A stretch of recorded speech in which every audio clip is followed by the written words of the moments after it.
개인회생이라는 단어는 너무나 복잡하고 어렵게 느껴집니다. 법률 용어는 또 왜 이렇게 많고 딱딱한지, 도대체 어디서부터 어떻게 시작해야 할지 막막한 분들이 태반일 겁니다.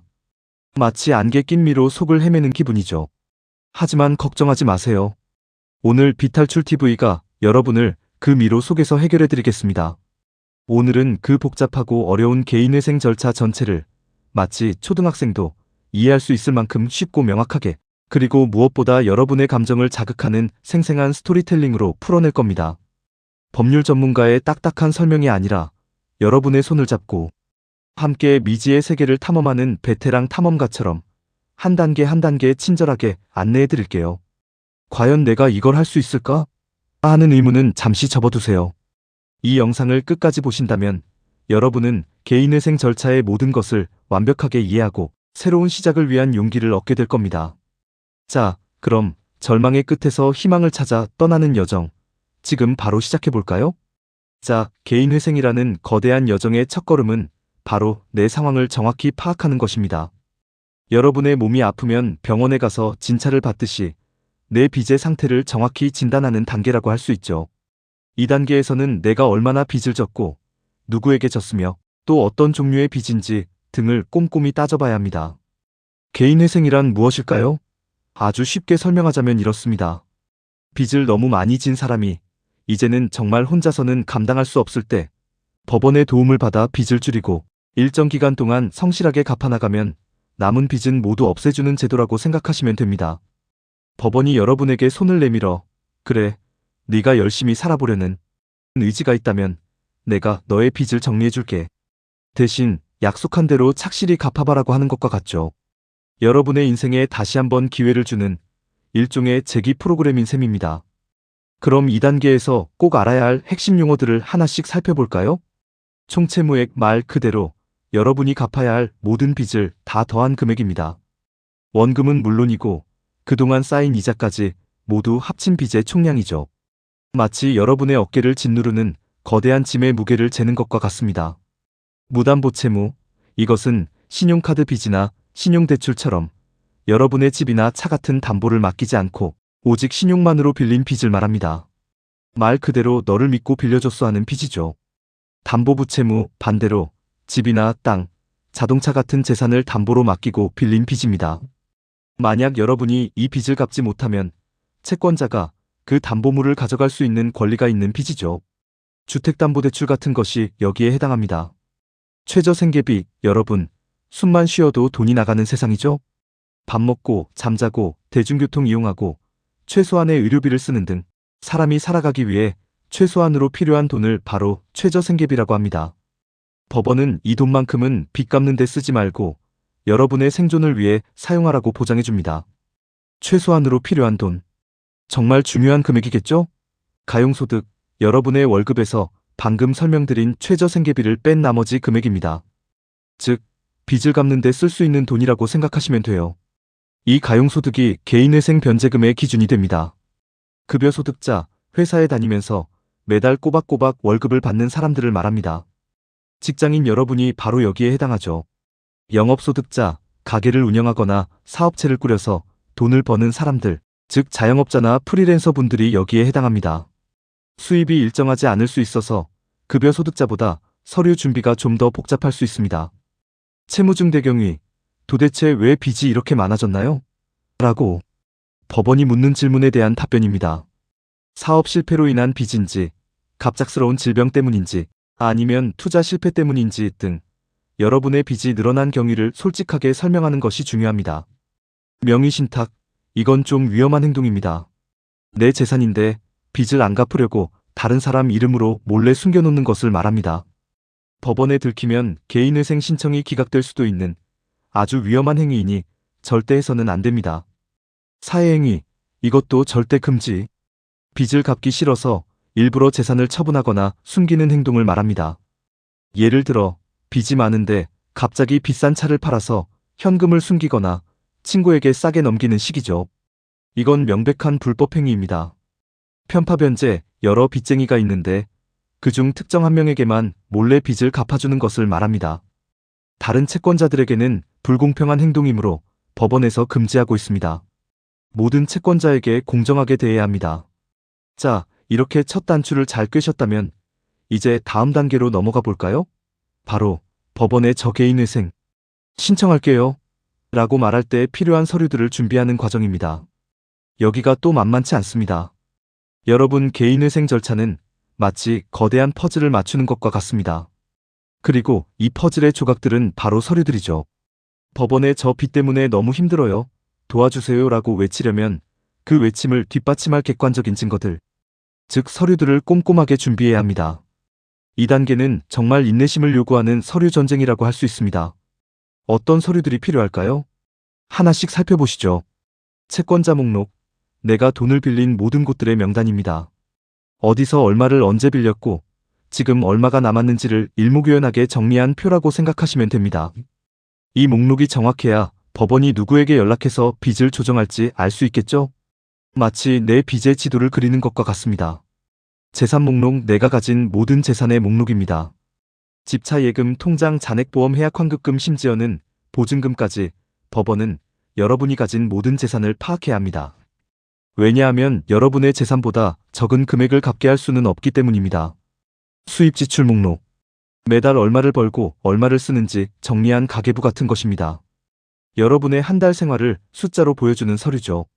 이걸 통해 법원은 여러분의 가용소득을 판단합니다. 변제 계획안, 앞으로 빚을 어떻게 갚아나가겠다는 약속의 계획표입니다. 저는 매달 얼마씩 몇 년 동안 갚겠습니다 라는 구체적인 플랜을 제시하는 것이죠. 개인회생 절차의 핵심이라고 할 수 있습니다. 마치 미래의 나에게 보내는 약속 편지 같은 겁니다. 진술서, 왜 빚이 이렇게 많아졌는지 내 입장에서 솔직하게 쓴 글입니다. 채무증대경위와 비슷한 내용이지만 좀 더 객관적이고 정확한 내용을 담을 수 있습니다. 내 인생의 흑역사를 고백하는 시간이 될 수도 있죠. 소득금액 증명원, 국세청 세금관리기관에서 발급하는 이 사람 작년에 이만큼 벌었어요 라고 확인해주는 서류입니다. 여러분의 소득을 객관적으로 증명하는 중요한 자료죠. 원천징 수영수증, 회사에 다니는 분들이라면 익숙하실 겁니다. 회사가 직원 대신 세금을 냈다는 증명서로 주로 1년치 수입을 증명하는 데 사용됩니다. 부가세 증명, 자영업자분들이 가게에서 얼마나 매출이 있었는지 보여주는 서류입니다. 소득을 증명하는 데 필수적이죠. 자동차 등록원부, 내 이름으로 등록된 차가 있는지 있다면 어떤 차인지 확인하는 서류입니다. 자동차도 재산에 포함되니까요. 보험 환급금 증명, 혹시 지금 보험을 해약하면 얼마를 돌려받을 수 있는지 보여주는 서류입니다. 휴, 정말 많죠? 이 복잡한 서류들을 다 준비하고 나면 드디어 법원의 문을 두드릴 수 있습니다. 이제부터가 진짜 법정 싸움의 시작입니다. 하지만 두려워하지 마세요. 여러분은 혼자가 아닙니다. 이제 대망의 순간입니다. 여러분이 밤샘 작업 끝에 준비한 서류들을 법원에 제출하고 개인회생 절차가 공식적으로 시작되는 단계죠. 이 단계는 용어가 가장 많고 절차도 복잡하게 느껴질 수 있습니다. 하지만 이 과정을 잘 이해하면 여러분은 빚의 굴레에서 벗어날 강력한 무기를 얻게 될 겁니다. 먼저 법원 관련 기본적인 용어부터 알아볼까요? 재판부, 여러분의 개인회생 사건을 담당하는 판사팀을 말합니다. 이분들이 여러분의 서류를 검토하고 결정을 내리게 됩니다. 사건 번호, 여러분의 개인회생 사건에 부여되는 고유번호입니다. 마치 여러분의 주민등록번호처럼 이 번호로 여러분의 사건을 식별합니다. 2026개회 1234만 5678 이런 식이죠. 인지대, 법원에 서류를 제출할 때 내는 수수료입니다. 우표처럼 이 돈을 내야 법원이 여러분의 서류를 처리해줍니다. 송달료, 법원이 여러분의 서류를 채권자들에게 우편으로 보내는 비용입니다. 채권자들이 여러분의 개인회생 신청 사실을 알아야 하니까요. 이 단계에서 가장 중요한 것 중 하나는 바로 빚 독촉에서 해방되는 것입니다. 지긋지긋한 채권자들의 전화와 문자, 방문. 이제 그 악마 같은 추심에서 벗어날 수 있는 마법 같은 명령들이 있습니다. 금지 명령, 법원이 채권자들에게 이 사람한테 돈 달라고 직접 연락하지 마. 빚 독촉하지 마. 라고 내리는 공식 명령입니다. 이 명령이 내려지면 채권자들은 여러분에게 직접 연락하거나 추심 행위를 할 수 없습니다. 드디어 숨통이 트이는 순간이죠. 중지 명령, 만약 채권자가 이미 법원에서 여러분의 재산에 대해 강제 집행을 진행 중이라면 법원이 일단 멈춰 라고 내리는 명령입니다. 압류 중지. 이미 여러분의 통장이나 월급이 압류되었다면 그 절차를 잠시 멈추게 하는 것입니다. 이로 인해 생활의 안정을 되찾을 수 있습니다. 하지만 법원 절차는 늘 순탄하지만은 않습니다. 서류에 미비한 점이 있다면 법원에서 다시 고쳐오라고 할 수 있습니다. 보정명령. 판사님이 이 서류 빠진 거 있어요. 다시 제출하세요라고 하는 공식 명령입니다. 마치 선생님이 숙제 다시 해와 라고 하는 것과 같습니다. 보정권고. 회생위원이 이 부분 좀 고쳐주세요라고 좀 더 부드럽게 요청하는 것입니다. 보정기간. 서류를 고쳐서 다시 제출해야 하는 기한입니다. 이 기간을 넘기면 여러분의 신청이 기각될 수도 있으니 절대 놓쳐서는 안 됩니다. 회생위원. 법원이 여러분의 사건을 잘 진행되는지 관리해주는 담당자입니다. 여러분과 법원 사이에서 다리 역할을 해주는 중요한 사람입니다. 이런 과정을 거쳐 서류가 완벽해지면 드디어 법원이 여러분의 개인회생 절차를 공식적으로 허락합니다. 개시결정. 법원이 좋아. 개인회생 절차 시작. 이라고 공식적으로 허락하는 결정입니다. 이 결정이 내려지면 여러분은 이제 법원의 보호 아래 빚을 갚아나갈 준비를 하는 단계로 진입하게 됩니다. 채권자 집회. 돈을 빌려준 사람들이 법원에 모여서 여러분의 변제 계획에 대해 의견을 내는 자리입니다. 여러분은 이 자리에 반드시 참석해야 합니다. 채권자들이 변제 계획에 반대할 수도 있지만 법원이 합리적이라고 판단하면 그대로 진행됩니다. 청산가치. 만약 여러분이 개인회생 대신 파산했을 때 채권자들이 받을 수 있는 예상 금액을 말합니다. 신나누기. 청산가치보장. 개인회생으로 갚는 금액이 파산했을 때보다 적어서는 안 된다는 원칙입니다. 즉, 파산보다는 채권자들이 더 받아야 해라는 것이죠. 이 기간, 채권자들이 여러분의 변제 계획에 대해 이 계획 반대? 라고 이의를 제기할 수 있는 기간입니다. 정말 길고 복잡하죠? 하지만 이 모든 과정을 통과하면 드디어 여러분의 변제 계획이 법원의 최종 승인을 받게 됩니다. 길고 긴 서류 전쟁과 법원과의 씨름 끝에 드디어 여러분의 노력이 결실을 맺는 단계입니다. 바로 인가결정이라는 마법 같은 도장이 찍히는 순간이죠. 인가결정. 법원이 여러분이 제출한 변제 계획안을 최종적으로 승인하는 결정입니다. 이 계획대로 빚을 갚으세요라고 법원이 최종적으로 합격 도장을 찍어주는 것과 같죠. 이 결정이 내려지면 이제부터 여러분은 정해진 변제 계획에 따라 매달 일정 금액을 3년에서 5년간 꾸준히 갚아나가기 시작합니다. 마치 고된 훈련을 마치고 실전에 투입되는 군인처럼 이제는 약속을 지키는 시간이 시작되는 겁니다. 이 기간 동안 성실하게 변제금을 납부하는 것이 무엇보다 중요합니다. 비록 힘들겠지만 이 시간이 지나면 여러분에게는 새로운 세상이 열릴 겁니다. 여러분, 마침내 3년에서 5년간의 길고 고된 변제 기간을 성실하게 마치셨다면 이제 여러분의 인생에 가장 빛나는 순간이 찾아옵니다. 바로 면책결정이라는 최종 목표에 도달하는 순간이죠. 면책결정. 성실하게 변제 계획을 이행한 여러분에게 법원이 남은 빚은 모두 없애줄게. 이제 자유의 몸이다. 라고 선언하는 결정입니다. 이 결정이 내려지는 순간 여러분을 짓누르던 모든 빚의 굴레에서 완전히 벗어나게 됩니다.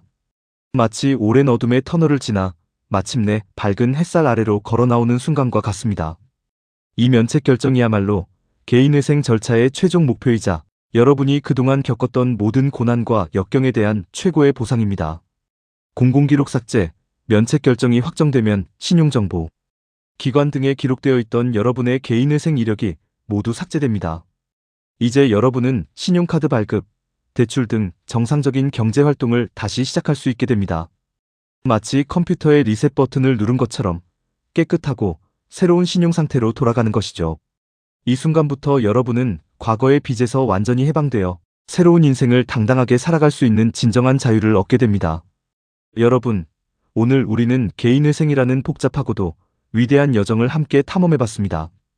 빚이 너무 많아진 사람이 절망의 구렁텅이에 빠졌을 때 법원에 손을 내밀어 도움을 요청하고 복잡한 서류와 절차를 거쳐 마침내 빚 독촉에서 벗어나 3년에서 5년간 성실하게 빚을 갚아나간 후 남은 빚은 모두 사라지고 새로운 인생을 시작하는 절차. 이것이 바로 개인회생의 모든 흐름입니다. 어떻게 들으셨나요?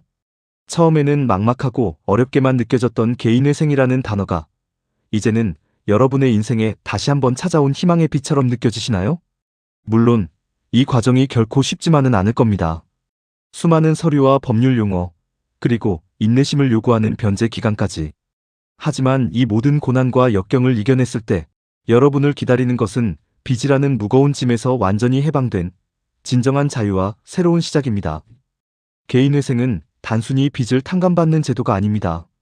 그것은 좌절 속에서도 다시 일어설 용기를 주는 한 인간의 존엄을 되찾아주는 위대한 여정입니다. 지금 이 순간에도 빚 때문에 고통받고 계신 분들이 있다면 부디 용기를 내어 이 마지막 기회를 잡으시길 바랍니다. 혼자서 끙끙 앓기보다는 전문가의 도움을 받고 법의 테두리 안에서 새로운 삶을 설계하는 것이 현명한 선택일 것입니다. 오늘 비탈출TV가 준비한 이야기는 여기까지입니다. 이 영상이 여러분의 막막했던 마음에 한 줄기 빛이 되었기를 진심으로 바랍니다. 여러분의 삶에 다시금 희망의 소용돌이가 휘몰아치기를 응원합니다. 오늘 이야기가 유익하고 흥미로우셨다면 구독과 좋아요, 알림 설정 잊지 마시고요. 다음에 또 어떤 비탈출 속으로 뛰어들어 볼까요? 댓글로 궁금한 주제를 남겨주시면 다음 영상 제작에 적극 반영하도록 하겠습니다. 여러분들의 지적 호기심을 채워줄 다음 이야기로 다시 찾아뵙겠습니다. 감사합니다.